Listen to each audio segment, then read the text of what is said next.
Si tienen un lapicero, un lápiz, una pluma, un bolígrafo, como usted le quiera decir, le exhorto humildemente a que lo tenga cerca.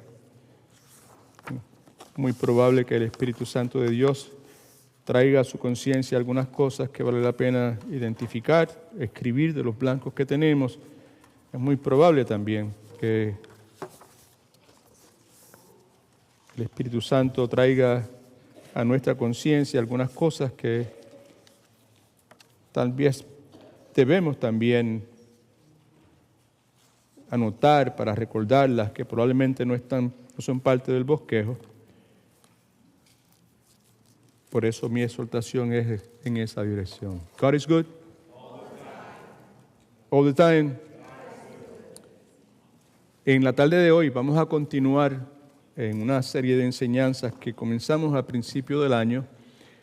Decidimos titular esa serie de enseñanzas Lecciones que he aprendido en la oscuridad. Y en esencia lo que le dije en aquel momento y vuelvo a repetir en el día de hoy, y he estado repitiendo consistentemente cada domingo, es que la mayor parte de estas enseñanzas son enseñanzas que Dios me ha permitido tener, hacer, compartir. Desde ya 1997, en agosto 17 de 1997, que fue el día en que nuestra iglesia comienza a funcionar como iglesia, a través de los años ha habido, imagínense, todos los domingos alguna enseñanza, son bastantes. Muchas de ellas son enseñanzas que, pues, no solamente entraron a través de mis ojos, por lo que leí la Escritura, a través de la convicción del Espíritu Santo, a través de lo que escuché. Yo escucho muchas predicaciones de buenos pastores y todas esas cosas penetraron por mis sentidos y atravesaron mi corazón. Al hacerlo, pues, tuvieron un impacto permanente en mi vida y a través de los años, pues, han continuado haciéndolo.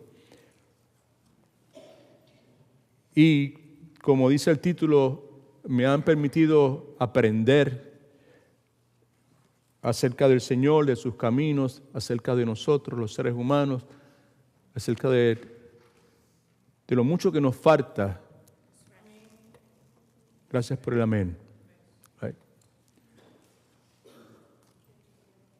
Y en esta tarde, pues, eso es precisamente lo que hacemos. Anticipo que algunos de ustedes, probablemente que llevan poco de tiempo aquí, recuerdan la última vez que tuvimos esta enseñanza, pero dado el caso de que nuestra iglesia, por la naturaleza del país donde vivimos, cambiante, ¿verdad? Hay una inmensa mayoría de ustedes probablemente no la han escuchado. La enseñanza de hoy es parte de lo que comenzamos a compartir la vez pasada. Fue una petición, el título consistía de una petición que le presentamos al Señor la semana pasada, suplicándole a Él que en su omnisciencia y en su tiempo perfecto y su providencia, creara en nosotros un corazón contrito y humillado. Utilizamos la porción bíblica específicamente del Salmo 51. Hablamos de lo que es quebrantamiento. Y entre las muchas cosas que hablamos sobre el particular, dijimos que bíblicamente hablando, quebrantamiento es un estado espiritual donde el cristiano, ¿cuántos son cristianos? El cristiano está consciente de su pecado. Y el cristiano está consciente no solamente de su pecado, sino consciente de su necesidad imperiosa, urgente, de la misericordia de Dios. Señalamos entre muchas otras cosas que un cristiano quebrantado o el espíritu de un cristiano quebrantado, eso es mejor expresado de esa forma, puede conducir a que esa persona se torne una persona humilde, puede conducir que a esa persona se arrepienta, puede conducir a que esa persona comience a vivir con un corazón contrito. Dijimos también, entre otras cosas, hablando del quebrantamiento, que el quebrantamiento es una coyuntura crítica. En otras palabras, es un momento crucial cuando la vida y el pecado nos golpean, ¿verdad? Y ese golpe es tan contundente que usted y yo no tenemos ninguna otra alternativa que no sea volvernos hacia Dios. Echamos al lado los recursos humanos que nosotros podamos tener, nuestra propia astucia, nuestra propia inteligencia, y simplemente nos arrojamos a los pies de nuestro Redentor. También señalamos que ese quebrantamiento puede ser una oportunidad para restauración. Esa restauración que permite a usted y a mí, si somos creyentes, volver a experimentar genuinamente nuestra amistad con el Señor, nuestra intimidad con el Señor, que es precisamente lo que el salmista tenía en mente en el Salmo 51, en el versículo 17, cuando dice que los sacrificios de Dios son el espíritu quebrantado y que al corazón contrito y humillado no desprecia Dios. Identificamos algunas cosas en términos prácticos. Usted sabe que siempre le pedimos a Dios que nos ayude a proveer alguna forma en la cual nosotros podemos hacer la aplicación práctica de lo que la Escritura nos enseña. Dijimos 4 cosas con relación al pecado. Algunas son duras, pero son honestas al mismo tiempo. Señalamos que el pecado en su esencia misma resulta ser irracional. Porque el pecado tuerce y daña nuestra mente, el pecado tuerce y daña nuestro corazón, el pecado tuerce y daña nuestra voluntad. Al punto que usted y yo terminamos pensando y actuando irracionalmente, y el pensar irracionalmente se expresa en el hecho de que nos olvidamos de las consecuencias de nuestro pecado. Así que lo primero es que el pecado era irracional. Señalamos después que el pecado es como una bola de nieve cuesta abajo que crece y crece y crece y crece y crece y crece y continúa creciendo. Y entre las cosas que señalamos cuando hablamos de ese particular, dijimos que el pecado siempre te lleva más lejos de lo que tú pensabas ir. Siempre te mantiene más tiempo del que tú pensaste estar. Y siempre te cuesta más de lo que tú y yo pensamos pagar. Dijimos también que el pecado es engañoso y en su sutileza nos conduce a cruzar los límites, los linderos impuestos por Dios.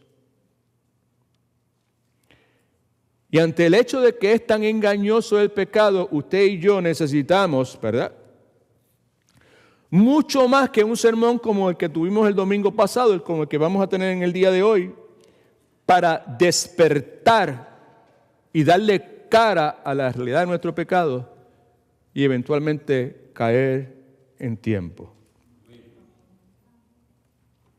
Lo último que señalamos antes de irnos a nuestros hogares es que todo el pecado es contra Dios.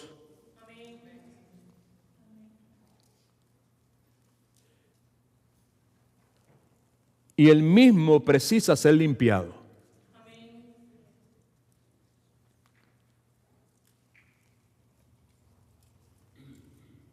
Fue lo que vimos al considerar detenidamente el contenido del Salmo 51. En la inmensa mayoría de los pasajes, los versículos que cubren ese salmo. El salmista dice, contra ti es Dios, solo contra ti he pecado. He hecho lo malo delante de tus ojos, no delante de mi esposa, no delante de mi esposo, no delante de mis hijos, no delante de mi madre o mi padre, sino delante de ti. Lávame más y más de mi maldad, límpiame de mi pecado, insistiendo nuevamente que precisa ser limpiado. Purifícame con hisopo y seré limpio, lávame más y más, seré más blanco que la nieve. Esconde tu rostro de mis pecados y borra todas mis maldades. Crea en mí, Dios, un corazón limpio, renueva un espíritu recto dentro de mí. En esencia, eso fue lo que cubrimos la vez pasada, obviamente mucho más extenso de lo que acabo de hacer en este momento. Pero veamos qué es lo que Dios tiene para nosotros en la tarde de hoy. F. B. Meyer, siervo de Dios, muy reconocido por su vida de oración, los escritos sobre ese asunto bíblico.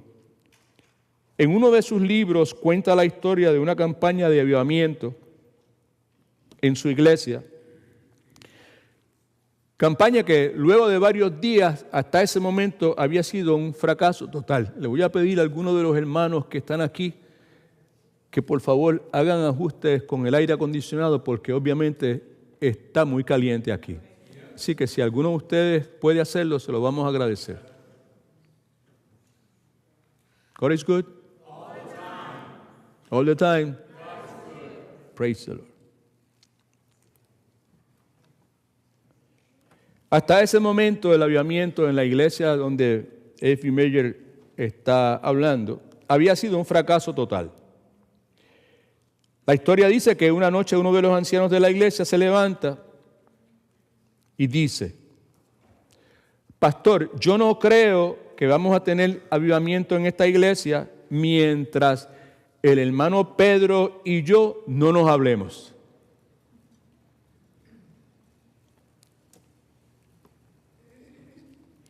Ese anciano va donde este individuo identificado como hermano Pedro y le dijo: hermano Pedro, hace 5 años que usted y yo no nos hablamos, hagamos las paces y aquí está mi mano. Cuando el anciano dijo esto, un gemido se escucha en medio de la audiencia y luego de eso otro anciano se levanta y dice: pastor, yo he estado hablando mal de usted a sus espaldas y he estado diciendo cosas buenas al frente suyo. Por favor, perdóneme. Luego de eso, muchos se levantaron y confesaron su maldad. Y Dios comenzó a visitar la iglesia. Y un gran avivamiento surge en la iglesia, las familias de la iglesia y eventualmente en la comunidad. La enseñanza de hoy tiene como título otra súplica, otro clamor a Dios: Padre, que soplen tus vientos de avivamiento.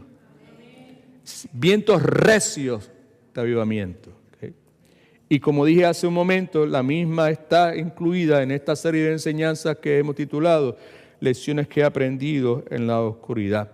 La enseñanza surge de lo que la palabra nos dice en Isaías capítulo 57, versículo 17. Que lee de esta forma: porque así dijo el alto y sublime, el que habita la eternidad y cuyo nombre es el Santo. Alto, sublime, santo, todo en letra mayúscula, quiere decir que estamos hablando del Dios Todopoderoso. Y ese Dios se expresa de esta forma: yo habito en la altura y la santidad, pero habito también con el quebrantado y humilde de espíritu. Yo someto a su consideración desde ahora, desde el comienzo, que cada uno de los que estamos aquí en esta hora, empezando por mí, estamos en uno de 2 grupos. Somos gente quebrantada que Dios mira y se deleita y se goza en mirar. Somos gente dura, somos gente orgullosa, la cual Dios resiste. Nadie, ninguno de los que están aquí, empezando por mí, está en un punto medio. ¿Estamos en un grupo o estamos en el otro? Dios piensa de una forma en particular hacia un grupo y de una forma particular también hacia el otro grupo.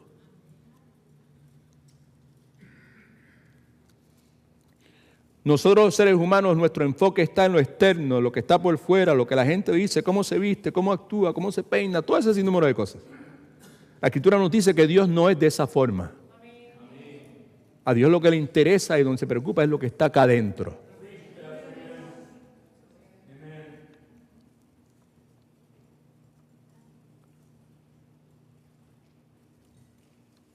Yo habito en la altura y la santidad, y habito también con el quebrantado y humilde de espíritu, con este propósito: para reavivar vientos de avivamiento. El espíritu de los humildes, no de cualquier creyente en una iglesia, de los humildes. Y para vivificar el corazón de los quebrantados.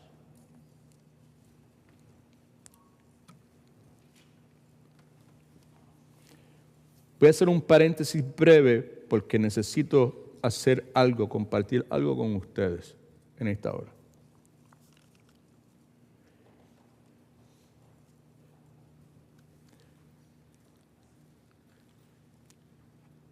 Mi jornada espiritual no comenzó como yo pensaba el día de mi salvación, que Dios me dio el llamado espiritual. Comenzó desde el momento en que Dios decidió escribir mi nombre en el libro de la vida. Y en su plan soberano y su providencia, una vez yo entro en la historia de este lado de la historia, ¿verdad? En el día en que Dios decide traer, en el que yo nazca del vientre de Adela, en esa jornada Dios puso distintas circunstancias, situaciones a través de las cuales Él estuvo llamando mi atención. Él estuvo como que dándome glimpses, right, de quién Él era. Right? Y lo que yo quiero compartir brevemente con ustedes es el hecho de que Dios hizo eso a través de mi vida, antes y después de mi conversión, por medio de siervas del Señor, mujeres. Si usted ha estado con nosotros aquí por mucho tiempo, usted sabe que una de mis héroes era una joven que se llamaba Benny, miembro de una denominación en Puerto Rico que se llama La Catacumba, que impactó mi vida con su carácter, con su conversación, con su mansedumbre, con su nobleza, que me llevó a mí en un momento donde yo era socialista, comunista y yo era ateo y no creía ni en la luz eléctrica, a decir que esta sí que parece que es de verdad, esa sí que se parece a Jesucristo. Y creó en mí la inquietud de que probablemente había algo de cierto en ese Jesucristo. El Señor me salva, me llama, me convierte. Y Dios utiliza a otra mujer, Delia Di Corsi, para crear dentro de mí un amor, una sed, un hambre por el estudio de la palabra de Dios. Fue ella la que me cogió a mí, a mi hermana Rosa, y nos traía a su casa con su hermano Cliff Anderson. Pasábamos horas estudiando la palabra y llegaban las 2, las 3, las 4 de la mañana y todavía estábamos estudiando la palabra, tomando café y galletas, tipo de cosas. Eventualmente Dios nos pone en contacto con una otra gran sierva de Dios, Kay Arthur, y nos enseña a mi esposa y a mí y a muchísimas otras parejas cómo estudiar inductivamente la palabra de Dios.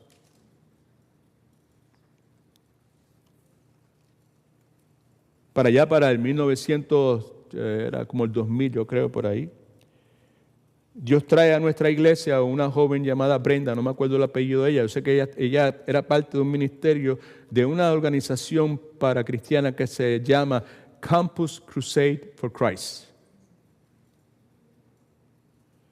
Y a través de ella, en un incidente sumamente complejo, complicado, donde un hombre mata a su esposa y se mata a él y se pega fuego y una cosa horrible, yo conozco a esta sierva de Dios y el Señor une nuestros corazones. Eventualmente se hizo parte de nuestra iglesia, estuvo trabajando por mucho tiempo en The Orlando Rescue Mission, gran líder en la misión.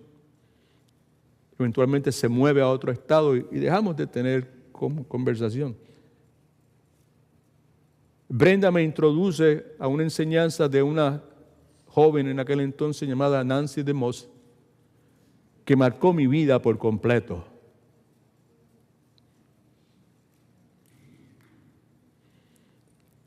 Lo que escuché de aquella joven era lo mismo que Dios había venido impressing in my heart desde el momento en que conocí a Cristo y desde antes de eso,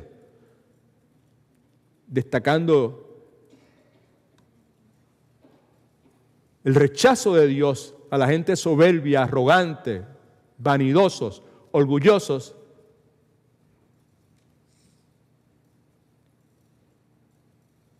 Y la inclinación de Dios a recibir con brazos abiertos al pecador, al rechazado, al quebrantado, el que estaba agobiado por lo poco que tenía, lo mucho que le faltaba. Por medio de la enseñanza que yo escuché de ella, mensajes de MacArthur, Adrian Rogers, sobre todas las cosas, Dios fue formando dentro de mí la enseñanza que tenemos en la tarde de hoy. Okay.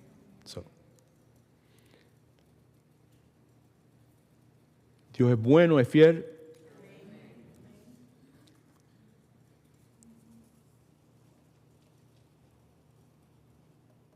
Y Dios puede utilizar a quien Él quiera utilizar. Amén. All right. La enseñanza que tenemos delante de nosotros, y voy a coger un poquito de velocidad en este momento porque utilicé un poco de tiempo en hacer esos señalamientos. Okay. Nos va a confrontar con 3 condiciones humanas que preceden la llegada de lo que, como el título de la enseñanza nos sugiere, lleguen estos vientos de avivamiento, que son tiempos de frescura espiritual, son tiempos de reavivar el espíritu, vivificar el corazón de aquellos que son humildes y son quebrantados. Hay unas condiciones humanas que preceden a esa manifestación de este reverdecer que Dios promete enviar, y como dije, por medio de ese reverdecer, reavivar y vivificar el corazón y sobre todo vivificar la actitud de su pueblo. Esas 3 condiciones humanas son el orgullo, el quebrantamiento y el avivamiento. Para efectos de nuestro estudio, orgullo es esto: una opinión exagerada de mí mismo, que se puede expresar en las distintas caras que tiene el orgullo. Podrían ser vanidad, arrogancia, vanagloria, hipersensibilidad. La otra condición humana es el quebrantamiento, que aquí lo vamos a definir como es estar abrumado por el conocimiento de miseria y bancarrota espiritual.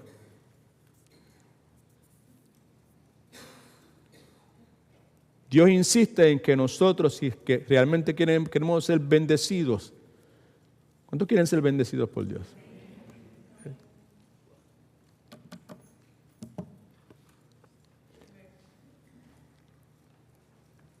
Si queremos ser verdaderamente bendecidos, bíblicamente bendecidos, Dios tiene unas condiciones para que eso sea de esa forma, ¿verdad? Y una de ellas, yo creo que la principal, el punto de partida, es que esa persona que quiere ser bendecida bíblicamente necesita estar consciente, vivir consciente de su bancarrota espiritual. Algo que la inmensa mayoría de las personas que se identifican como cristianos jamás y nunca, ni siquiera consideran eso. Y la otra condición que estamos tratando de identificar es el avivamiento, y que pues se puede definir de muchísimas formas, pero en esencia es la restauración sobrenatural de nuestra vitalidad espiritual, de nuestra actividad espiritual. Hay mucha actividad que se puede realizar dentro de una iglesia y no necesariamente es una actividad espiritual. Amén. Okay. La palabra de Dios enseña que en la vida cristiana toda actividad que tenga que ver con este asunto de avivamiento siempre ha de ser precedida por la decadencia, por el deterioro, por la desviación de nuestro caminar con Cristo. Nadie va a experimentar avivamiento, ese refrescar espiritual, a menos que eso haya sido precedido por una desviación, una decadencia, un deterioro de nuestra vida espiritual. Punto de partida. Es por eso que el hombre o la mujer que está dispuesto a admitir su decadencia espiritual, algo que la inmensa mayoría de las personas, mire para acá, se lo suplico por favor, que la inmensa mayoría de las personas no está en la disposición de reconocer. Pero es precisamente por eso, ¿verdad?, que es precedido por este deterioro, por esta desviación, que todo aquel que esté, ¿verdad?, deseoso, que quiera experimentar este avivamiento genuino en su vida, necesita reconocer eso, admitir: mi vida espiritual no está donde está. Yo soy tentado en este momento a preguntarle o decirle: no lo haga, por favor. Levante su mano si su vida espiritual está en decadencia, right? Okay. No lo voy a hacer. pues yo puedo decirle que mi vida espiritual está en decadencia. Y como mi vida espiritual está en decadencia, yo me convierto en mejor candidato para recibir ese refrescar, ese reavivar, ese reverdecer espiritual que Dios promete. Sin lugar a dudas, el avivamiento genuino, ¿verdad? Sea individual, sea colectivo, siempre es precedido por insatisfacción espiritual. No es una cosa que estoy hablando en este momento, sino es algo que los que han estado con nosotros por mucho tiempo me han escuchado decir en infinidad de ocasiones: yo estoy insatisfecho con mi vida espiritual. Y eso es lo que debe suceder, familia, en la medida que usted y yo nos acercamos a Dios, en la medida que usted y yo conocemos quién Dios es, ¿right? En esa medida es que nosotros podemos reconocer quién nosotros somos. Si yo no tengo preocupación de conocer, estoy satisfecho del conocimiento que tengo de Dios, es muy poco probable que cuando alguien hace una afirmación como la que estoy haciendo, usted diga: oh, yo también.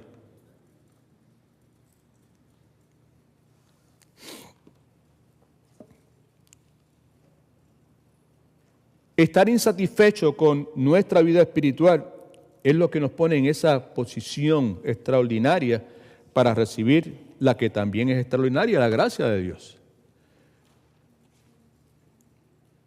También en infinidad de ocasiones hemos señalado en nuestra iglesia local que la gracia de Dios no es la recompensa de Dios para las personas que son fieles. Preste atención que cada una de estas cosas está preñada de importancia y significado. Si es que usted quiere caminar con el Señor, yo quiero caminar con el Señor. Yo no estoy satisfecho con mi caminar con el Señor. Yo quiero caminar más cerca de mi Señor. Yo quiero ser más fiel a mi Señor. Para hacerlo necesito la gracia de Dios. Y tengo que entender primeramente, como acabo de decir, que la gracia de Dios no es la recompensa de Dios para los que son fieles. Muchas personas tienen las cosas al revés. Yo soy fiel al Señor y Dios me va a dar más gracia. Dios puede hacer lo que quiera porque Él es Dios, amén. Pero eso no es lo que la Escritura enseña. La gracia de Dios no es la recompensa para los que son fieles. La gracia de Dios es el regalo de Dios. Para aquellos que se sienten vacíos. ¿Cuántos se sienten vacíos? Aquí ahora levante la mano, siente vacío, ¿right? Aún así, la mayor parte, yo estoy bien. Vacío estará usted. La gracia de Dios, nuevamente, es el regalo de Dios para los que se sienten vacíos. Para los que fallan. ¿Cuántos fallan? Levante la mano. Ahora, we're getting there. Praise the Lord. Para los quebrantados, que ahí es donde Dios quiere llevarnos en el día de hoy, antes de salir de aquí. Santiago y Pablo nos hablan con claridad. Pedro también habla acerca del asunto de la gracia. Santiago dice que Dios da mayor gracia. Por eso dice: Dios resiste a los soberbios, orgullosos, duros, y da gracia a los humildes. Y vuelva a someter a su consideración. En la tarde de hoy estamos en uno de esos dos grupos. O soy humilde o soy soberbio. Y lo que sucede en este momento, lo que pasa por su mente en este momento, cuando usted escucha a alguien gritón como yo decir una cosa como esa, va a indicar en cuál de los dos grupos usted está. Yo no puedo ver, yo puedo ver un poquito de su body language,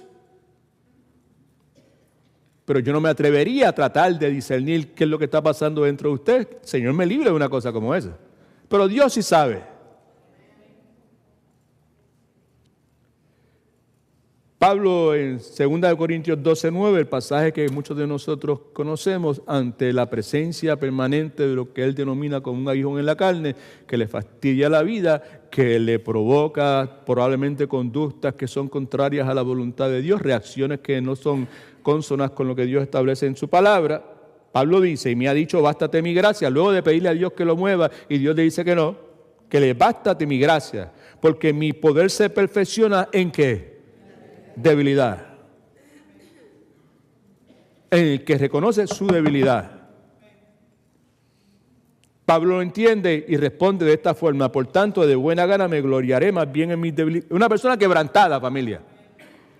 Me gloriaré más en mis debilidades para que repose sobre mí el poder de Dios expresado en la gracia de Dios. Y 1 Corintios capítulo 15, versículo 10, incluimos el 8 y el 9 aquí para beneficio de lo que estamos haciendo. Te bendiga. Pablo dice en el contexto de la proclamación de la realidad de la resurrección del Señor Jesucristo, cómo se había aparecido a tantas personas, 800, 500, a los apóstoles. Y Pablo dice, por último, como un abortivo, como un aborto de la naturaleza, se me apareció a mí. Es la expresión de una persona quebrantada, familia. Persona orgullosa no va a decir una cosa como esa.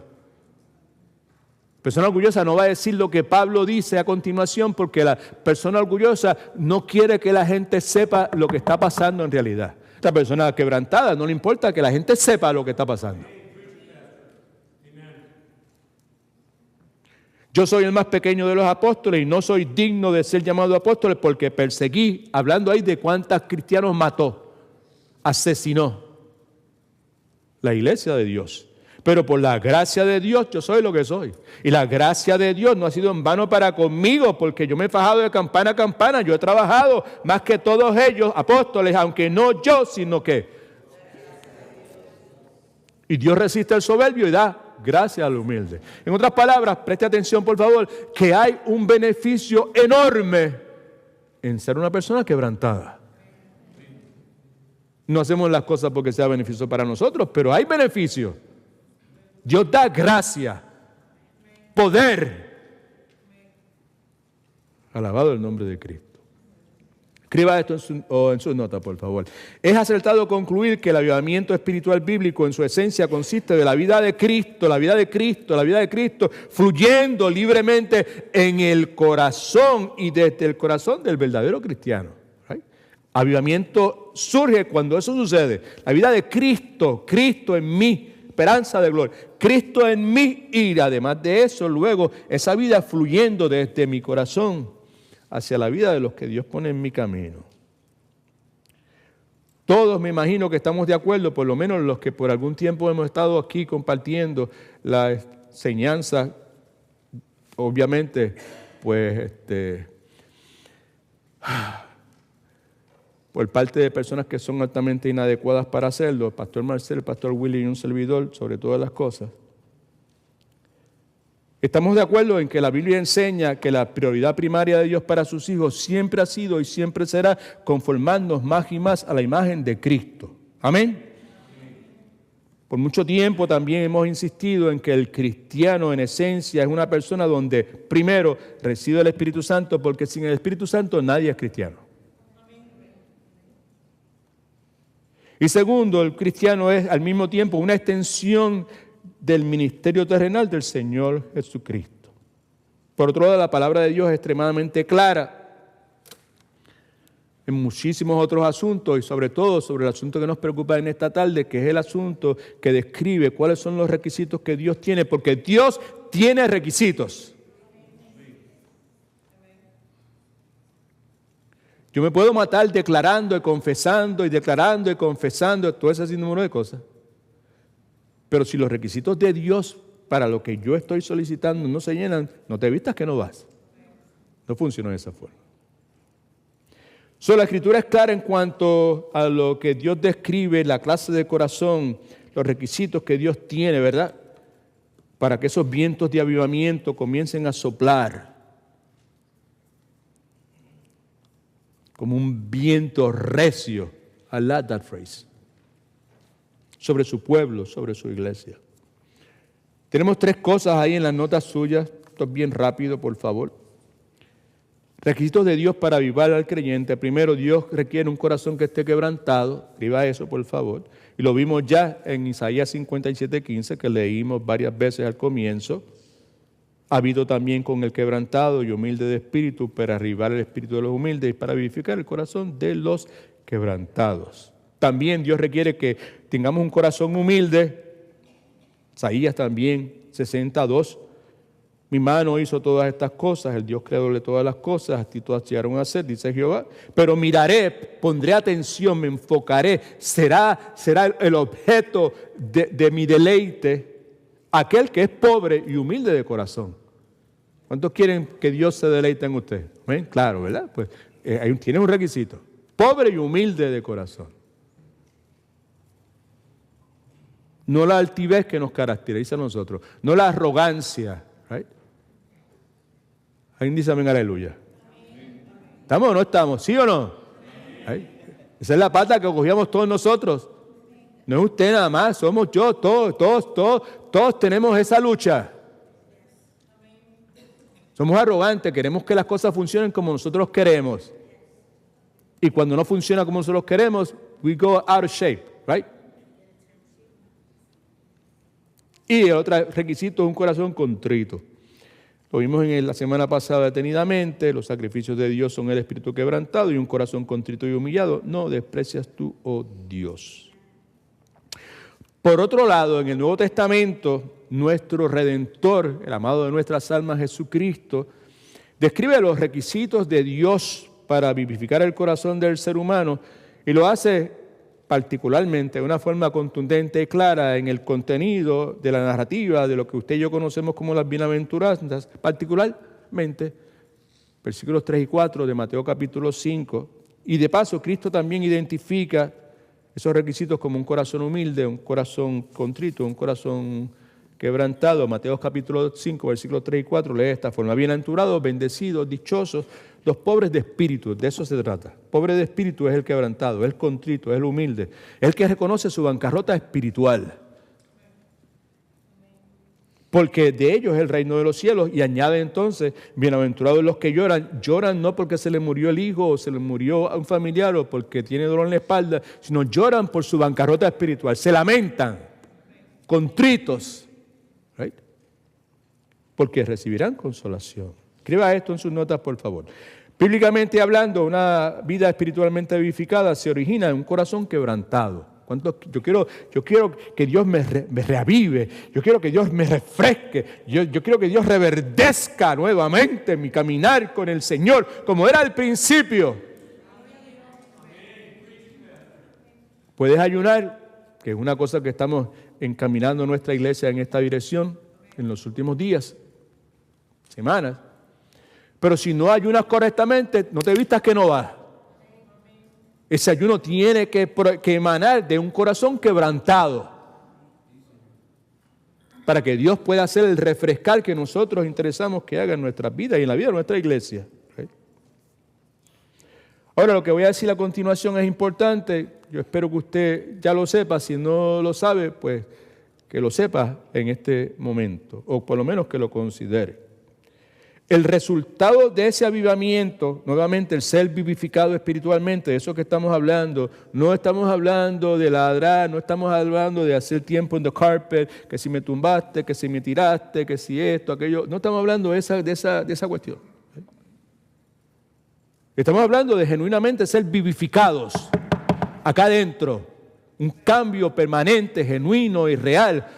Un deseo nuevo que emerge dentro de nosotros de querer agradar a Dios, de querer hablar de Cristo. El resultado del avivamiento, que es eso, en la vida de una persona o familia, es un tiempo de refrescar, un tiempo de gozo, un tiempo de bendición, un tiempo de abundancia, un tiempo de ánimo. ¡Gloria a Dios! Alaba lo que Él vive. No porque queremos imitar a Gigi Ávila, sino porque en realidad decimos, ¡vive mi Señor!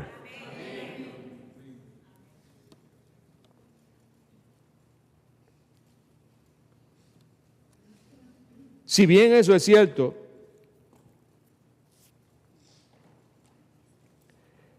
ese despertar espiritual, esos vientos de avivamientos, como a mí se me ha parecido correcto expresarlo en la tarde de hoy, siempre comienza con un corazón contrito, con un corazón humilde y con un corazón quebrantado. El problema de nosotros es que queremos los resultados sin los requisitos. Y la casa se está cayendo, la familia se está cayendo, el matrimonio se está destruyendo. El respeto, la confianza, todo ese número de cosas se están disipando. Y nosotros orando para que Dios intervenga y que vivifique esta relación y que sobrenaturalmente, pero entonces cuando se trata de los requisitos, no queremos considerarlo. Las palabras que yo pueda decir en el día de hoy no tienen mucho significado, lo que tiene significado es lo que dice la palabra de Dios. Santiago capítulo 4, versículos del 8 al 10. Dice, acercaos a Dios, right? Y Él se acercará a vosotros. Esto no está hablando de salvación aquí, ¿ok? Pecadores, limpiad las manos y vosotros de doble ánimo purificad vuestros corazones. Afligíos, lamentad, llorad y que vuestra risa se convierta en lloro y vuestro gozo en tristeza. Humillaos delante del Señor y Él os exaltará. ¿Okay? Muchos de ustedes saben que la forma en que Dios me trajo a servirle, no fue primero como pastor, sino me trajo a servirle en el campo misionero. Y los primeros años que yo serví, pues fue en el campo misionero.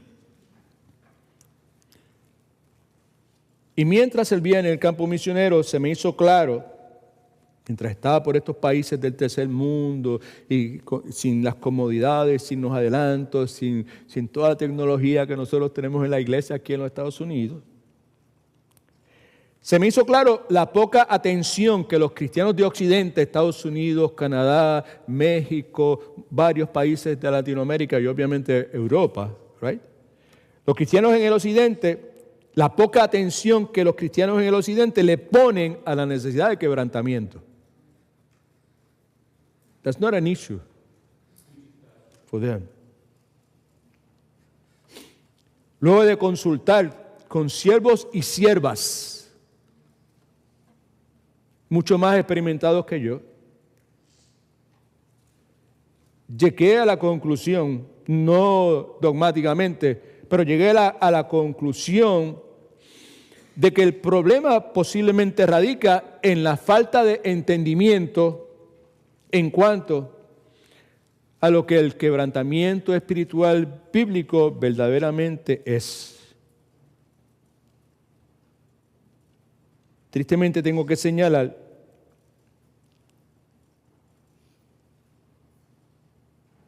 que para nosotros, cristianos aquí y en otros países también, es posible experimentar grandes tragedias, profundo dolor, y a pesar de eso, nunca haber experimentado quebrantamiento.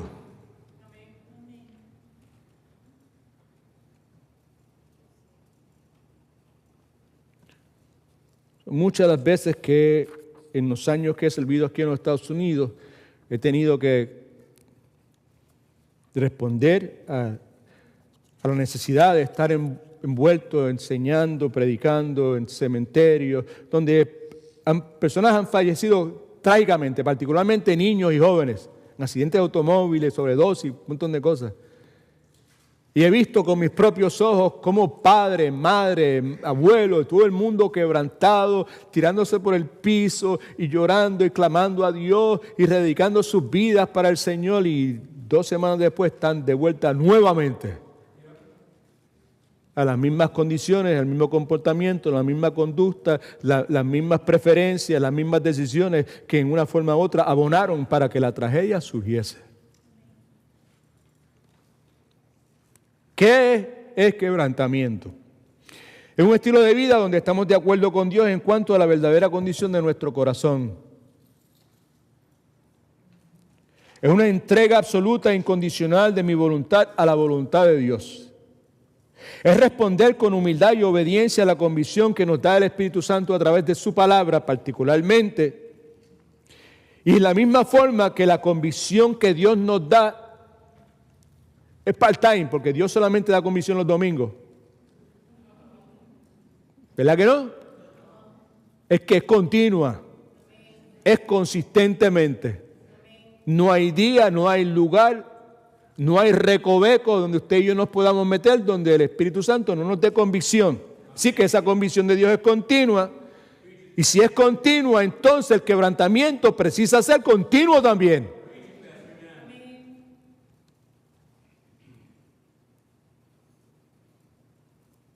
Nancy DeMoss decía que el quebrantamiento es un estilo de vida que requiere que mi relación con Dios ande yo con el techo descubierto y que mi relación con otros ande sin ninguna pared.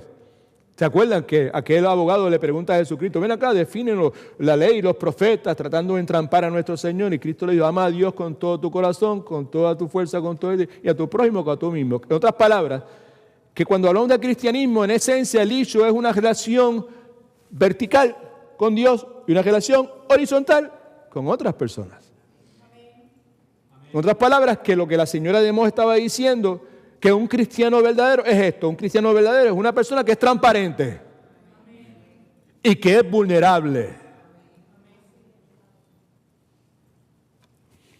Bien rápido, familia. Unos cuantos ejemplos de gente quebrantada, y esto también, we borrowed this from her teaching. Gente quebrantada en el Antiguo Testamento y gente quebrantada en el Nuevo Testamento.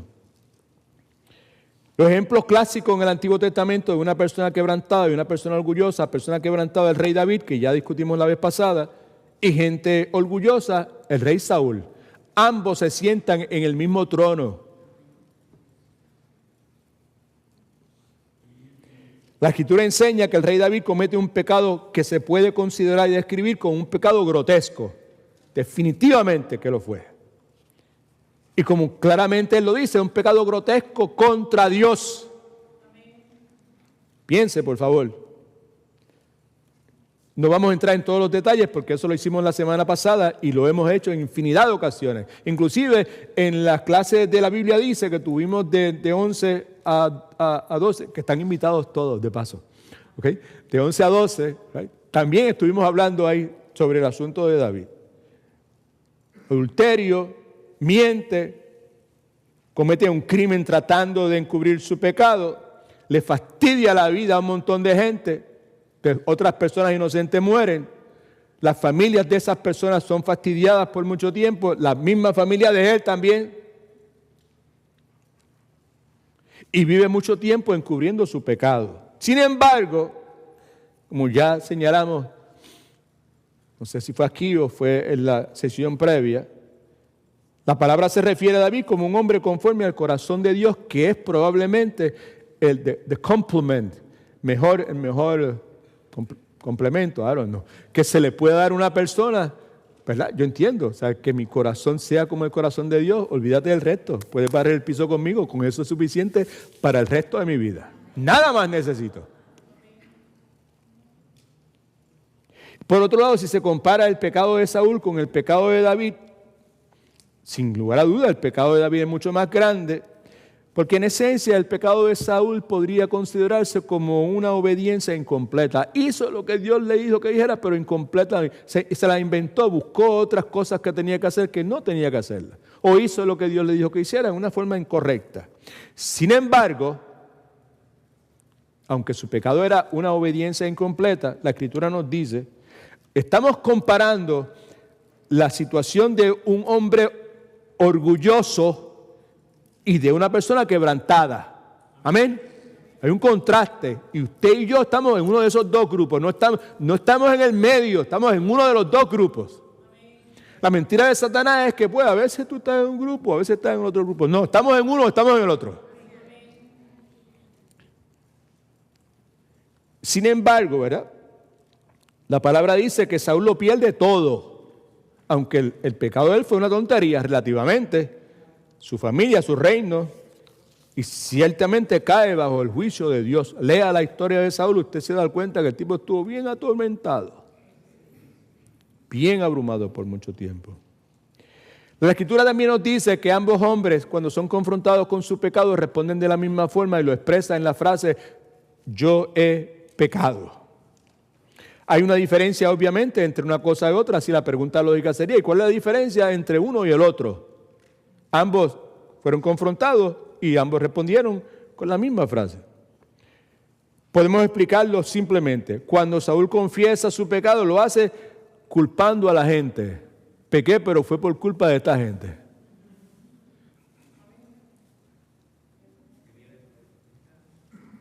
Yo no quería hacerlo, pero por las presiones que me pusieron, tuve que hacerlo. En medio de su confesión, la Escritura enseña que en cierta forma Saúl insinúa a Samuel, el profeta, cierto, fallé, pero fue por toda esta presión, y por favor,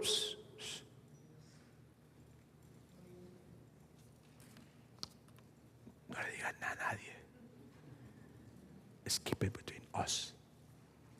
Primera de Samuel, capítulo 15, versículos 24 y 25. Voy a leer también el versículo 30 porque también encaja con esto. Me parece que está en la pantalla, 24 y 25. Bien. Saúl dijo, he pecado, lo ve ahí la frase, he pecado, lo acepta. Pues he desobedecido el mandamiento de Jehová y tus palabras, porque temí al pueblo y consentí a la voz de ellos. ¿Se da cuenta? Echándole la culpa a otro. Perdona pues ahora mi pecado. Vuelve conmigo, help me, ¿right? Para que adore a Jehová. En otras palabras, tú vienes conmigo, tu presencia, you're backing me up. Right? Versículo 30 dice, yo he pecado también, pero te ruego que me honres delante de los ancianos de mi pueblo y delante de Israel, y vuelvas conmigo para que adore a Jehová tu Dios. Digo, está tratando de usar a Samuel, la reputación de Samuel.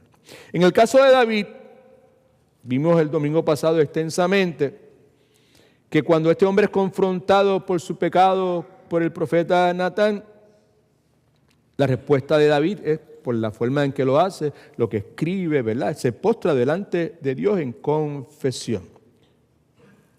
Registra sus pecados, tenemos en la Escritura, Salmo 59, 34 también, ¿verdad?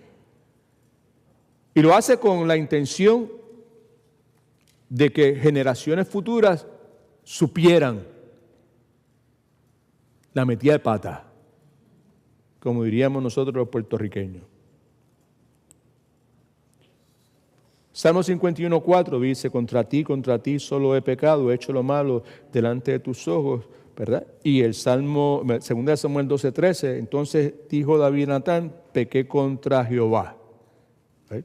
Así que la palabra nos enseña, esto es importante, escríbelo por algún lugar, que los que genuinamente son quebrantados no se preocupan de que otra gente se entere.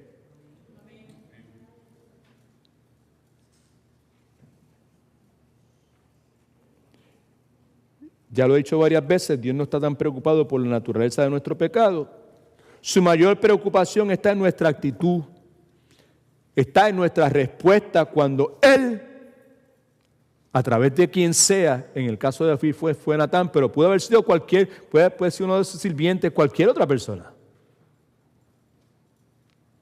Porque no fue Natán el que trajo a David a convicción, fue el Espíritu Santo de Dios, que puede utilizar cualquier persona.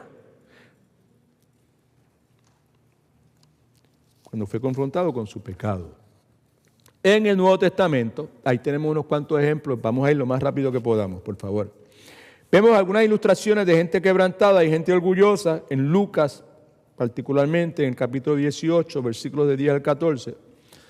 Encontramos a Jesucristo hablándole a un grupo de gente religiosa y mientras lo hace, introduce lo que se conoce históricamente como la parábola del publicano y el fariseo. Me imagino yo que la inmensa mayoría de las personas que están aquí presentes, asumo, que en una forma u otra han estado en alguna iglesia en algún tiempo, tienen que estar familiarizados con la historia o la parábola del publicano y el fariseo. Dice de esta forma, 2 hombres suben al templo a orar. ¿Entendió eso? ¿Subieron a qué? A orar. Uno de ellos era un fariseo y no un publicano. Quiere decir que tanto un fariseo como un publicano oran a Dios. Pueden orar a Dios. Right? Okay. El fariseo se pone de pie, oraba consigo mismo, hablándose a sí mismo de esta manera. Dios, yo te doy gracias porque yo no soy como los hombres, esos que son ladrones, injustos, adúlteros, ni aun como este publicano, porque yo ayuno 2 veces a la semana, ¿se da cuenta? Hemos estado hablando en las últimas semanas acerca del uso del ayuno y hemos establecido desde el comienzo, sí queremos hacerlo, queremos que eso sea parte de nuestra iglesia, pero queremos hacerlo de una forma que Dios lo apruebe. Porque tanto en el Antiguo Testamento como en el Nuevo Testamento, Dios en momentos desaprueba la práctica del ayuno porque se ha hecho en forma incorrecta. Aquí vemos un ejemplo precisamente de una forma incorrecta, ¿verdad? Dice, ayuno 2 veces a la semana, no una vez, 2 veces a la semana. Diezmo de todo lo que gano. Muy buena práctica probablemente. Pero el publicano, estando lejos, no quería ni aún alzar sus ojos al cielo, sino que se golpeaba su pecho diciendo, Dios se propicio de mí, pecador. Ten misericordia de mí, que soy pecador. Y Cristo hablando, si tuviera una Biblia en letras rojas y negras, pues esto estaría en letras rojas todo probablemente, os digo que descendió a su casa justificado. Estoy hablando del publicano, ¿ok? Antes que el otro, porque cualquiera que se enaltece, que es una de las características primarias de la gente orgullosa, será humillado. Y el que se humilla será enaltecido. Así que vemos con claridad que el fariseo ora para sí mismo, consiste en mirar a su alrededor, compararse con los adúlteros, con los ladrones, con el publicano. Y concluye diciendo, yo te doy gracias, Señor, porque yo no soy como esta gente, como esta partida de pecadores. Podemos concluir que a la gente orgullosa le gusta compararse con otros.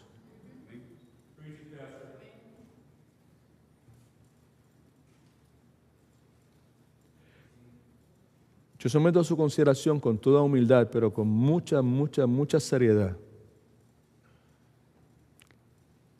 Ahí es donde estamos la mayor parte de nosotros. Y lo hacemos inconscientemente muchas veces. Basta que haya alguien a nuestro lado que por la gracia de Dios, por la misericordia de Dios, tenga un momento de lucidez espiritual para identificar lo que está pasando con esa persona.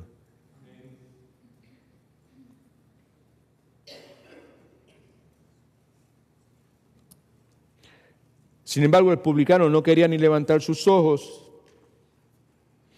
o lo que hacía levantar sus ojos al cielo, debió haber dicho, y al percatarse de la santidad, no de él ni del otro individuo, sino la santidad de Dios. ¿Okay? Al percatarse de la santidad de Dios, se golpeó el pecho diciendo, Señor, ten misericordia de mí, que soy pecador.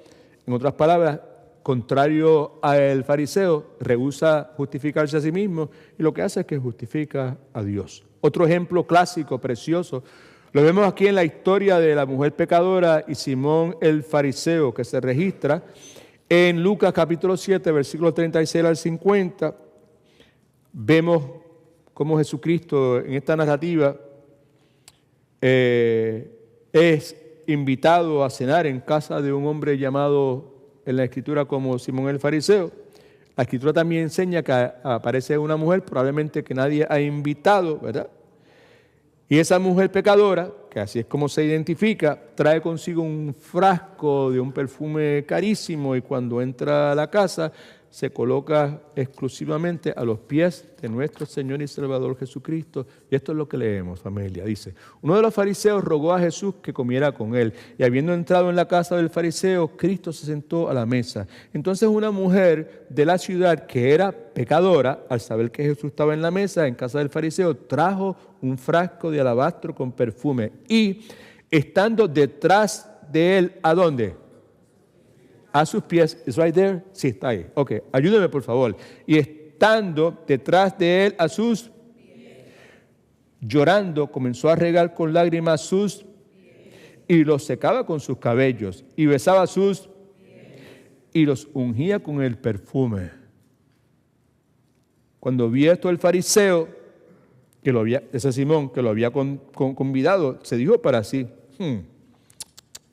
si este tipo fuera un verdadero profeta, si fuera un individuo que ha sido enviado genuinamente por Dios, si fuera un heraldo de Dios, si fuera un profeta, un mediador de Dios, una persona por medio de la cual Dios está comunicándose con su pueblo, función clara y exclusiva ante Antiguo Testamento. ¿Okay? Si fuera un verdadero profeta, pues el tipo tendría claro quién y qué clase de mujer es esta que lo está, ¿qué? Tocando, ¿verdad? Porque esa mujer es ¿qué? Lo que es interesante, la razón por la cual insiste, le pedí que usted repitiera la palabra pies conmigo, es porque si usted lee detenidamente, vuelve a leerlo usted después en su casa o cuando usted quiera hacerlo, se va a dar cuenta que esa mujer, ¿verdad? Por lo menos conforme a la narrativa que tenemos nosotros disponible, lo que hizo aquella noche lo hizo a los pies de Jesucristo. Se coloca detrás de Jesús junto a sus pies llorando, se doblega aún más para secar con su pelo los pies de Jesús. Comenzó a besar los pies de Jesús con corazón, entiendo yo, contrito y humillado, y tomando un frasco de perfume, unge los pies de Jesús con ese perfume. Se puede concluir de lo que leemos, ¿verdad? Es que ella estaba interesada en Jesucristo, uno, ¿verdad? Y que le adora, que cada una de esas cosas que está haciendo es una expresión de adoración con en espíritu y un corazón quebrantado. Por otro lado, está el dueño de la casa, Simón el fariseo. Y someto a su consideración nuevamente que cada uno de los que estamos aquí nos identificamos con uno de los dos. Usted se identifica con la mujer pecadora esa, o usted se identifica con Simón el fariseo, el cual decía, como dije hace un momento, si este fuera un profeta en realidad, Cristo, pues sabría, conocería quién es esta mujer, ¿verdad?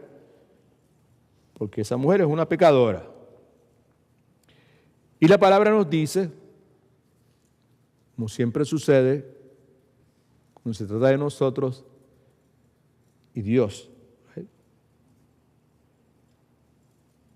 que Jesús no solamente sabía quién era esa mujer,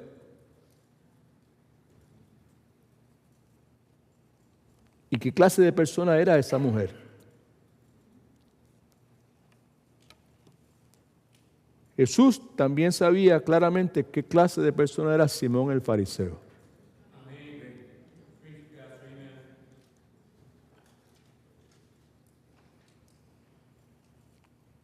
La respuesta de Jesús está registrada en Lucas capítulo 7, versículos 40 al 47. Entonces respondiendo Jesús le dijo, Simón, una cosa tengo que decirte. Y él le dijo, di, maestro. Él está ahí, tú sabes. Di, estoy listo para recibir este halago que me vas a dar, ¿ok? Entonces le da una pequeña metáfora, ilustración, parábola, como usted quiera llamarle. Un acreedor tenía dos deudores, uno le debía 500 denarios al otro y el otro 50. No teniendo ellos con qué pagar, perdonó a ambos. Di pues, Simón, ¿cuál de ellos lo amará más? Y respondiendo Simón, dijo, pienso que aquel a quien perdonó más. Y él le dijo, rectamente has juzgado. Entonces, mirando a la mujer, dijo a Simón, ¿tú ves esta mujer? Entré a tu casa y no me diste agua para mis pies, pero ella ha regado mis pies con lágrimas y los ha secado con sus cabellos. No me diste beso, pero ella, desde que entré, no ha cesado de besar mis pies. No ungiste mi cabeza con aceite, pero ella ha ungido con perfume mis pies. Por lo cual te digo que muchos son los pecados, le son perdonados porque amó mucho, pero aquel a quien se le perdona poco, poco ama. Ahora una pregunta lógica. Si usted es el que está enseñando, el que está predicando para las personas que están en su clase o las personas que están en la congregación, ¿cree usted que Simón tenía menos pecados para ser perdonados que aquella mujer? Claro. ¿Por qué? Porque ambos eran ¿qué? Pecadores. Así es como es la cosa. ¿Cuál es la diferencia entonces? La diferencia estaba en el hecho de que la mujer sabía que era una persona pecadora. Simón, como nos pasa a la mayor parte de nosotros todos los días, cegado por su orgullo, cegado por su falta de quebrantamiento,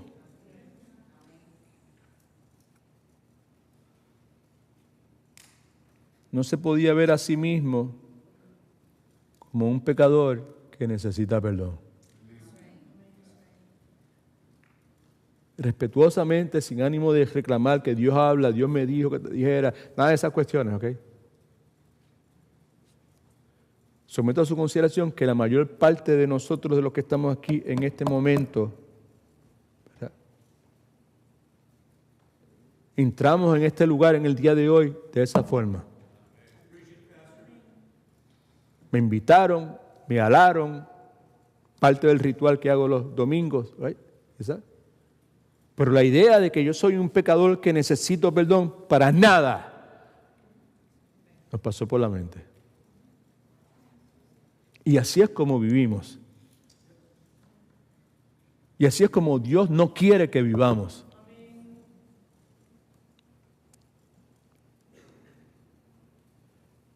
En Lucas 15, y terminamos entonces esta parte, hay 3 parábolas que se narran en ese capítulo, muy interesante por cierto.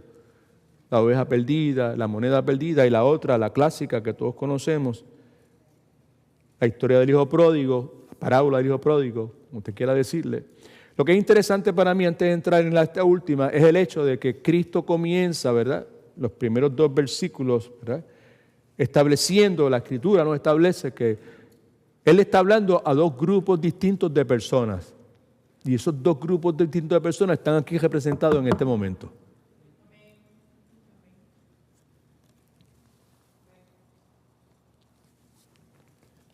Lucas 15, versículos 1 y 2.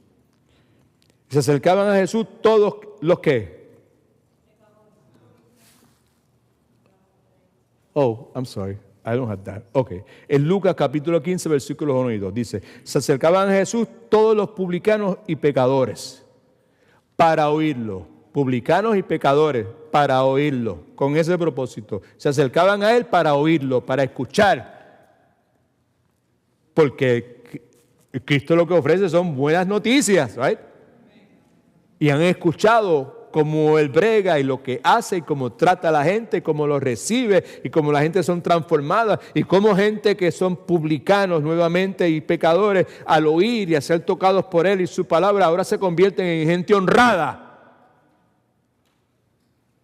distinta. Y versículo 2 nos dice que también entre los grupos estaban los fariseos y los escribas que murmuraban. Fariseos y escribas llegaron allí para murmurar, para hacer lo mismo que habían hecho durante todo el tiempo del ministerio terrenal del Señor Jesucristo. Y ellos decían, este recibe a los pecadores y come a ellos. Eso es parte de su murmuración. ¿Qué clase de profeta es este que tiene comunión íntima con esta secua, con estos bandidos, ¿verdad? ¿Sabes? Pecadores. Como dije hace un momento, en esta tarde, cada uno de nosotros estamos en uno de estos 2 grupos, ¿okay? Clasificaciones.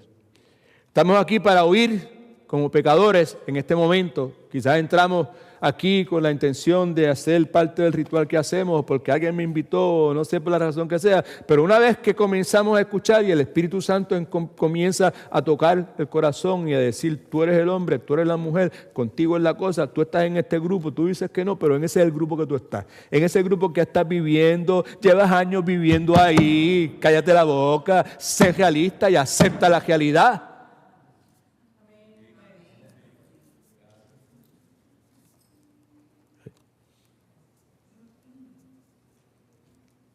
Y quizá usted vino porque sí, yo espero que usted no haya venido para murmurar, pero algo ha pasado que Dios ha tocado su corazón y ahora usted está como cambiando de clasificación. Yo quiero oír, pero el punto es que estamos en una de esas 2 clasificaciones. ¿Estamos aquí para oír o estamos aquí para murmurar o ser indiferente? Me resbala todo, me entró por un oído, me salió por el otro, palabras eléctricas del pastor, oído desconectado.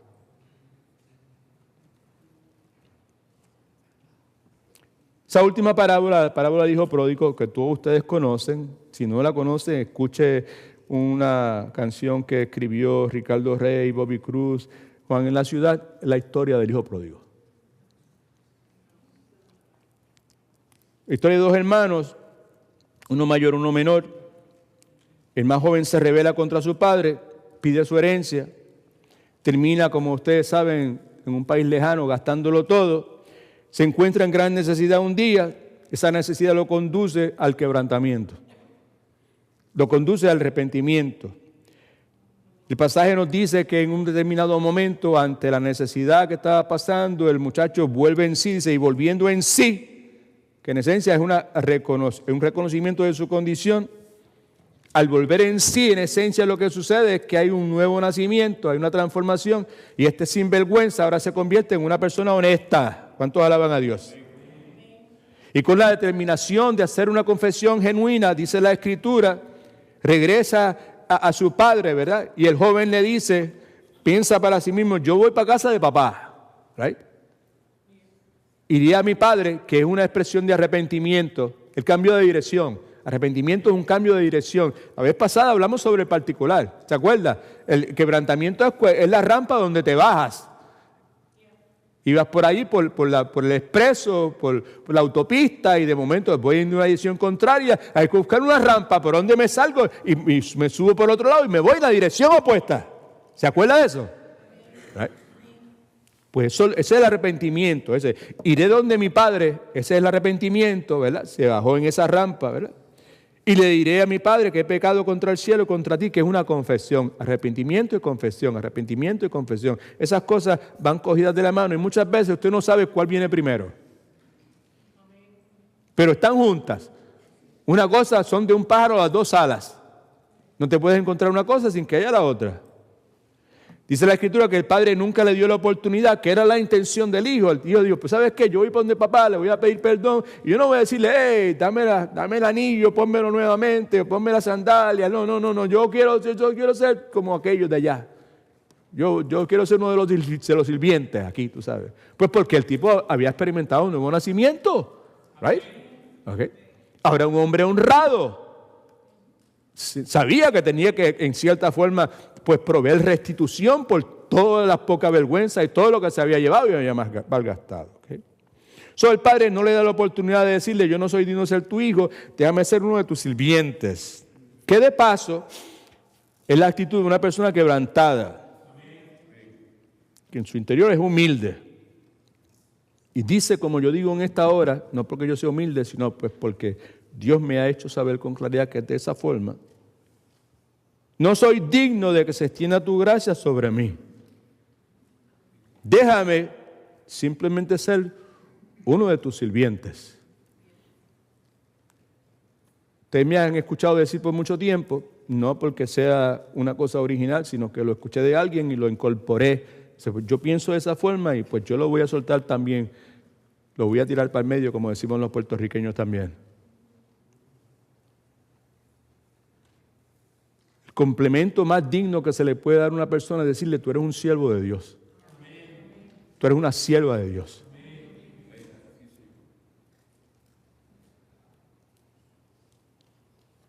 La palabra también nos enseña que la reacción del Padre es muy interesante porque le da una bienvenida, es un simbolismo de cómo Dios brega con nosotros, le da bienvenida al hijo arrepentido y lo hace haciendo tremenda celebración. Y en la parábola, estamos concluyendo por favor, se nos habla de otro hermano, un hermano mayor, buen muchacho, fiel, trabajador, nunca se cogió un día libre, en el campo haciendo lo que se supone que estuviera haciendo. Es fácil identificarse con ese tipo, right? What's wrong with that guy? There's nothing wrong with that.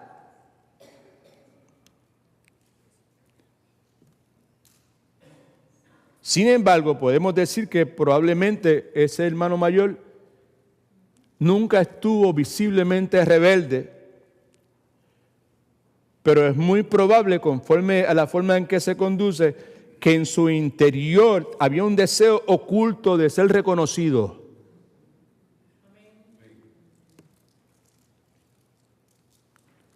Posiblemente dentro del corazón de ese muchacho había un montón de expectativas que nunca fueron realizadas. Ojalá que esté prestando atención. ¿Y cómo sabemos eso? Pues puede verse en el hecho de que en vez de ir a la fuente de la celebración, la fuente es quien origina, quien dice, vamos a celebrar. Quien que dice, busquen la vaca, la más gorda, busquen aquello, que fue el padre. Él es la fuente de la celebración. El hermano mayor, en vez de ir a la fuente directamente de la celebración, fue a preguntarle a un sirviente. Think about that. Y del sirviente, de labios del sirviente, recibió información, pero no recibió la verdad. Tu hermano regresó y tu papá está celebrando. El Señor tenga misericordia de cada uno de nosotros. Ahí dice, el que se cree que esté firme, mire que no caiga. Pero la realidad es que a la gente orgullosa que no se ha quebrantado, no le gusta escuchar la verdad.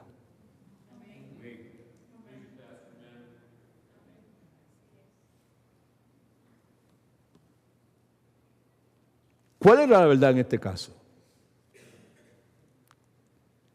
Si le hubiese preguntado al papá, el papá le dice, ¿tú te acuerdas de tu hermano? ¿Te acuerdas que cuando el tipo se fue era un arrogante y se creía que tremenda cosa? Pues ha regresado. No es la misma persona. Es honrado. ¿Eh? Está quebrantado, arrepentido. El papá lo perdonó y por eso que se está celebrando. Esa es la verdad. La Escritura enseña que el hermano mayor estaba rabioso, estaba todo molesto, y como no quiso entrar a la celebración, algo sucedió que es significativo y muchas veces lo leemos y no nos damos cuenta. Es que la celebración paró.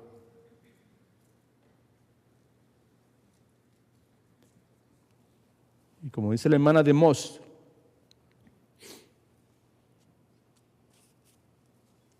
algo bien parecido sucede en muchas iglesias en el día de hoy, donde no hay celebración porque hay que estar detrás de gente que está molesta, que están agobiadas, que están enfogonadas por tal o cual cosa.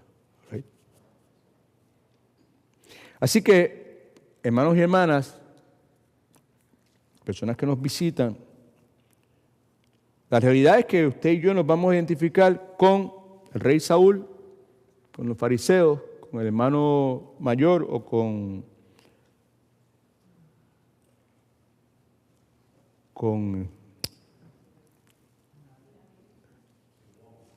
what's his name? Simón. There you go. Simón el fariseo. O nos vamos a identificar con el rey David, con la mujer pecadora, con el hijo pródigo. Son dos grupos de personas. Un grupo compuesto por personas orgullosas, duros de corazón. Otro grupo compuesto por personas que son quebrantados. Así que el hecho delante de nosotros es el siguiente: ¿dónde usted y yo encajamos? Yo no entiendo, quizás usted dice. Son ejemplos bíblicos, pero yo no entiendo. ¿Sabes? Eso pasó hace tanto tiempo y esas circunstancias que se acontecen son circunstancias con las cuales yo no me puedo identificar. ¿Okay?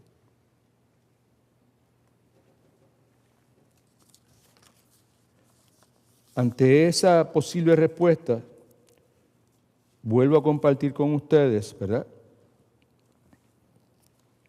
Información que se nos ha provisto de las secretarias nos provieron hace algún tiempo, ¿verdad? De un contraste que vemos aquí entre personas orgullosas y personas quebrantadas. Muchos de ustedes quizás lo tienen en su casa, quizás algunos de ustedes lo tienen probablemente en su Biblia. La idea no es tener en la Biblia puesto el papel ahí, sino leerlo y identificarse con ellos, ¿verdad? Comparto con ustedes de la enseñanza de la hermana de Moss un contraste que ella hace entre personas orgullosas y personas quebrantadas. No es todo, simplemente 2 o 3 nada más. Vuelvo a decirles que somos gente orgullosa o somos gente quebrantada. ¿Y cómo yo sé? ¿Cómo yo sé en mi diario vivir? ¿Right? La forma en que yo obreo, como yo respondo a las circunstancias de mi vida. ¿Cómo yo sé si soy una persona quebrantada? ¿Cómo soy una persona orgullosa? Escuche, por favor. Una persona orgullosa se enfoca en los fracasos de otros. Una persona quebrantada está sobrecogida por su propia necesidad espiritual. Una persona orgullosa está correcta en su propia opinión, tiene un espíritu de crítica, mira las faltas de los demás con un microscopio y las propias con un telescopio. Pero una persona quebrantada es compasiva, puede perdonar muchas ofensas porque sabe lo mucho que se le ha perdonado. Piensa lo mejor de otros y estima a otros como mejores. ¿Cuál de los dos tú estás? Una persona orgullosa tiene que probar que está en lo correcto. Una persona quebrantada está dispuesta a ceder el derecho que está en lo correcto. Ese nada más se lo puedo soltar ahí. Puede pasarte el resto del día y la semana que viene bregando con ese. Porque la mayor parte del tiempo nosotros lo invertimos y por eso es que tenemos fricciones tantas y tantas en nuestras relaciones, porque insistimos nosotros en estar en lo correcto. Y porque la idea de ceder mi derecho a estar en lo correcto, lo vemos como que me están utilizando como una alfombra, que se están barriendo los pies conmigo.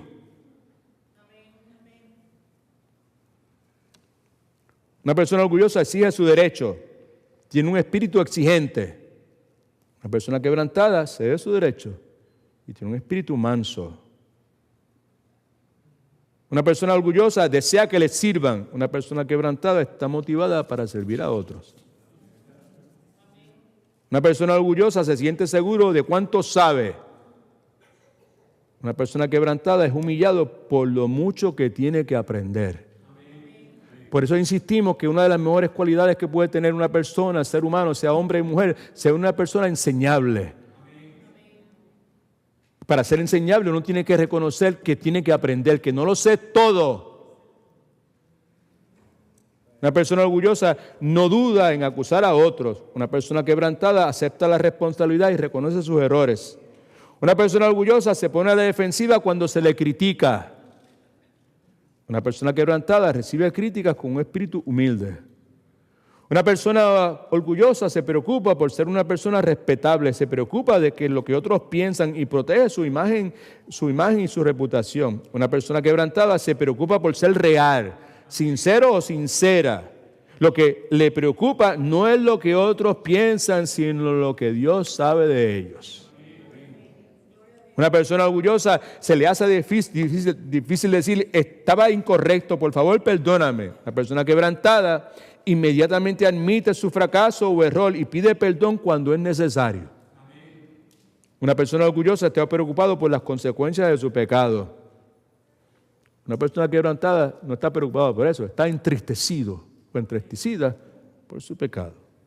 Una persona orgullosa, cuando hay un malentendido, conflicto, espera que la otra persona venga a pedirle perdón. Una persona quebrantada toma la iniciativa en la reconciliación.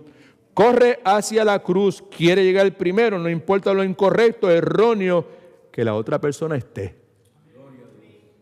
Estamos en uno de dos grupos aquí.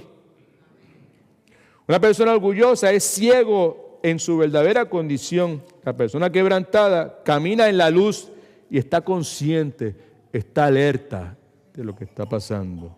Por último, nuevamente esto lo provee una hermana que se llama Nancy DeMoss en una enseñanza extraordinaria que ella tiene, casi 1 hora y pico. Una persona orgullosa piensa que él no necesita arrepentimiento y que todos los demás sí lo necesitan. Una persona quebrantada tiene la continua necesidad de tener un encuentro con su Señor. Antes de orar, I'm fine. Lo que hemos estado tratando de considerar el domingo pasado y este domingo es la necesidad de quebrantamiento en nuestras vidas. La Biblia dice que no hay justo ni aun uno. ¿Por qué razón? Porque todos, ¿qué? ¿Qué pasa, familia? Mira que eso se está grabando. No hay justo ni a uno porque todos ¿qué? Pecaron, ¿verdad? ¿Sabe? Y están destituidos de la gloria de Dios. Y sabemos que nosotros no pecamos solamente antes de nuestra salvación, pecamos después de nuestra salvación. ¿Sí o no? Pues claro. Y la semana pasada hicimos la proposición de que el quebrantamiento es la respuesta adecuada para el pecado. Beneficioso, hay bendición. Bienaventurados los pobres en espíritu, los que por consciente de su bancarrota espiritual confiesan su pecado y se arrepienten de ellos será el reino de los cielos. Bienaventurados los que lloran, dijo Cristo, porque recibirán consolación. ¿Right? 2 cosas que mencionamos brevemente la semana pasada y vamos a mencionar brevemente en este momento porque tampoco tenemos el tiempo que desearíamos para eso. 1, que el quebrantamiento, ¿verdad?, es una respuesta adecuada al pecado, porque todo pecado mancha y marca el alma del ser humano. Todo pecado, nuevamente, mancha y marca al ser humano. Yo solamente quiero decir algo sobre este particular. Quebrantamiento, preste atención que es importante. Quebrantamiento es la respuesta adecuada al pecado. El pecado mancha.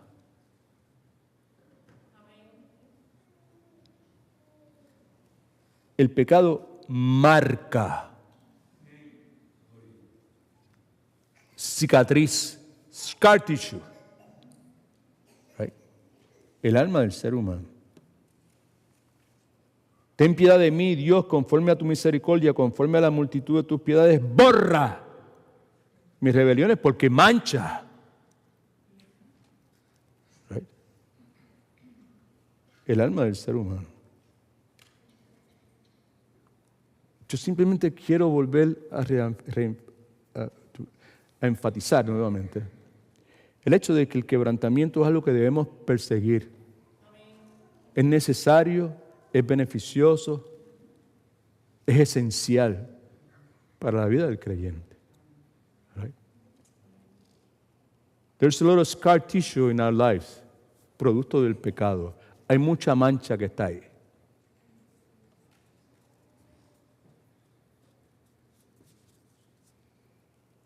El quebrantamiento es la metodología que Dios ha establecido para eso, para remover eso, para sanar eso.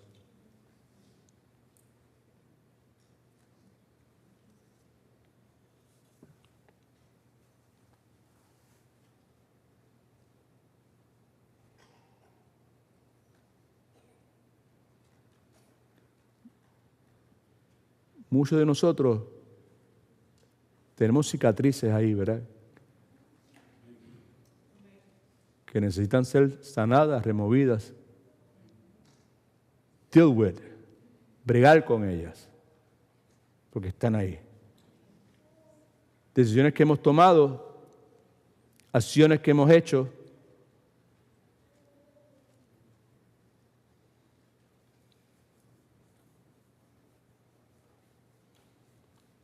algunas son incómodas, otras son serias, trágicas.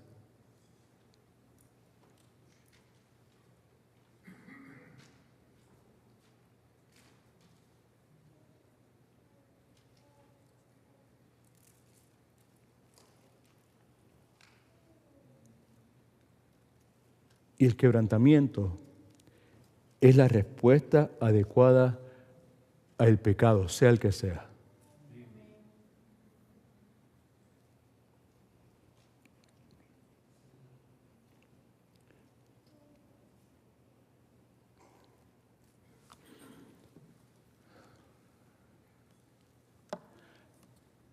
Hay algunas cosas que con el pasar del tiempo, pues, se van saliendo de la mente de uno.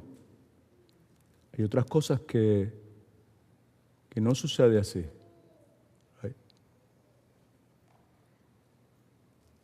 No es la primera vez que yo hablo del quebrantamiento, no es la primera vez que hago esta enseñanza. Pero sí es la primera vez donde estoy hablando de un asunto que me toca bien personal a mí.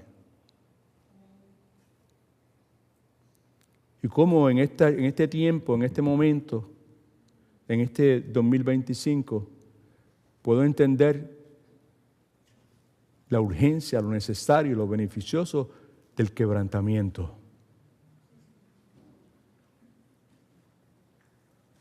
Cuando yo era joven, yo era una persona no muy buena gente que digamos. En un par de ocasiones hice algo que no era absolutamente aceptable a los ojos de Dios. En ocasiones me han escuchado decir que yo tengo sangre en mis manos.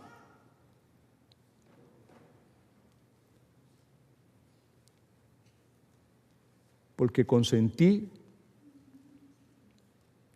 aprobé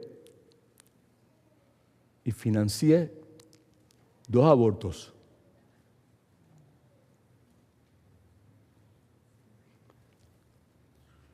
That's my scar tissue. Esa es mi cicatriz grandota. Es en estos días que por la obra que Dios está haciendo dentro de mí, he podido pues lidiar con ese asunto y he podido ir un poquito más allá de decirle a ustedes que yo tengo sangre en mis manos, decirle por qué es. Y puedo decirle la verdad que el quebrantamiento que Dios ha traído a la vida mía en estos días me ha llevado y me ha capacitado para poder lidiar correctamente con eso. La otra cosa que le digo es que el quebrantamiento es una respuesta adecuada al pecado, porque el pecado crea recuerdos, como esto que le estoy diciendo, dentro de nosotros que se quedan con nosotros.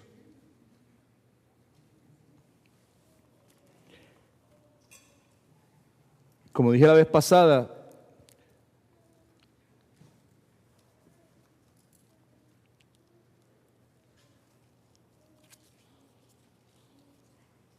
la idea de querer olvidar todas estas cosas es un disparate. Los únicos que pueden olvidar son los que tienen amnesia. No es normal, ¿verdad? O los que ya están en el otro lado de la eternidad. El recuerdo de nuestros pecados pasados debe permitirnos testificar de la bondad de Dios en el presente, debe advertirnos en cuanto a la posibilidad de cometer el mismo pecado en el futuro y debe provocar gozo por nuestras victorias al reconocer nuestro crecimiento. Lo último que quiero compartirles es lo que está ahí en esas notas. El hecho de que, y ojalá usted se identifique con eso también. Yo sé que yo no soy la persona que yo debería ser. ¿Cuántos están de acuerdo con eso? Si el pastor no es la persona que debería ser, ¿verdad? Pero estoy hablando de usted personalmente. Yo estoy consciente que yo no soy la persona que debería ser. En mi caso, yo alabo a Dios porque yo en este día no soy la persona que fui. Right? Alabe a Dios. Alabe a Dios. Escriba por un lugar por ahí, Isaías capítulo 1, versículos del 10 al 18. Cuando llegue a su casa, antes de acostarse en esta noche, lea y considere lo que dice eso. Bienaventurados, dijo Cristo, los pobres de espíritu, los que reconocen su pobreza espiritual, porque de ellos es el reino de los cielos. Bienaventurados los que lloran, los que gimen, los que están quebrantados por la realidad de su bancarrota espiritual, porque ellos serán consolados. Es la promesa de Dios, es la exhortación de Dios para cada uno de nosotros. En esta día, al salir de aquí, nos sigue el mismo asunto. Estamos en uno de dos grupos. Somos personas quebrantadas, somos personas orgullosas, duras de servir. Así que la decisión está en nuestras manos. John, please. Okay. Nos ponemos de pie, por favor. God is good. All the time. Si alguno de los que aquí están presentes en el día de hoy, présteme atención, por favor, le parece necesario o apropiado o desea hablar con un servidor sobre cualquier asunto que haya sido tocado aquí en el día de hoy, la tarde de hoy, siéntase en la libertad de acercarse a mí. Podemos hablar, si no podemos hablar inmediatamente, hacemos una cita, un appointment y hablamos sobre el particular. ¿Ok? Vamos a orar. Padre, en el nombre de Jesús, mil gracias te damos por el tiempo que nos das. Gracias por tu bondad, tu misericordia, Señor. Gracias, Señor, porque hay tantas cosas que no entendemos del Evangelio, de tu salvación, de tu justificación, Padre Santo.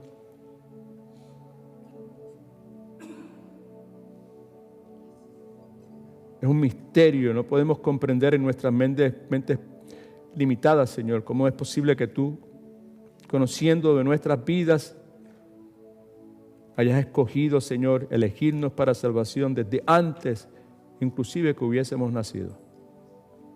Pero ese eres tú eres Dios. Nosotros simplemente somos obra de tus manos, Señor. Y en esta hora te agradecemos, no solamente que hayas puesto tus ojos sobre nosotros y hayas querido traernos a Cristo, Señor, sino que nos hayas dado tu santa palabra, que nos deja ver con claridad quién tú eres, lo que a su vez nos permite a nosotros reconocer quiénes somos, lo cual nos empuja también entonces a quebrantarnos por la realidad de nuestras vidas y a buscar ser humildes, Señor,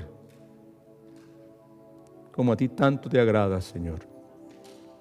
Gracias por habernos sellado con tu Santo Espíritu. Gracias por la convicción que día tras día nos estás dando, Señor. Ahora te imploramos, Señor, que tú utilices esa capacidad sobrenatural que tú tienes, Señor, y que mires en lo profundo de nuestro corazón y que traigas a nuestra conciencia, Padre, esos pecados ocultos, escondidos. Tráelos a nuestra mente, a nuestra conciencia, Señor, y en base a tu promesa, al sacrificio de Cristo que pagó por nuestros pecados, Señor, hagamos como el Hijo pródigo, Señor, que volvamos en sí, Señor, y que eso produzca arrepentimiento y confesión en nuestras vidas, Padre Santo. Gracias, gracias Cristo, gracias por tu evangelio, gracias por tu iglesia, gracias Señor. Llévanos de regreso a nuestros hogares, Señor. Ayúdanos a poner en práctica, Señor, que quede claro en nuestras mentes que estamos en uno de esos dos grupos, Señor. Y el que tú buscas para cohabitar con ellos, Señor, es el grupo de los quebrantados, de los humildes, Señor, de los que tienen un corazón contrito y humillado. Gracias por tu palabra, Señor. Gracias por Cristo. Dirigidos por el Espíritu Santo, te damos gracias, Señor, en el nombre de Jesús. Amén.